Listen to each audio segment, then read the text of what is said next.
Good morning mga farmers. Dito pala naglilipat pala kami ng mga biik namin par.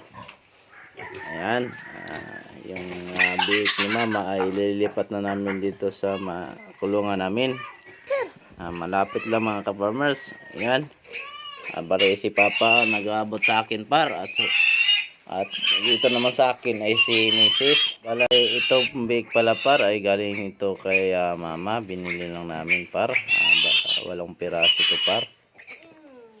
Hindi na kami bumili doon kung saan para dito na lang sa amin.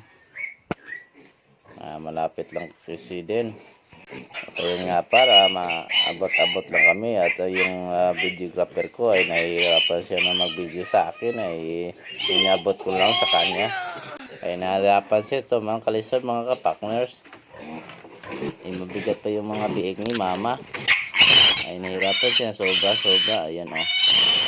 Iyak yung mga biik mga ka-farmers ay kanyang sipit-sipitan. At ito na nga mga ka-farmers ay tapos na kami na maglilipat galing doon kay mama. Kasunod ka-farmers ay mag-iintay ang kurga kasi maglilipat na tayo na mga feeds nila pa ka-farmers. At ayun mga ka-farmers, sunod ulit. Happy farmers sa ating lahat. Bye-bye. Hello, kay sila dito.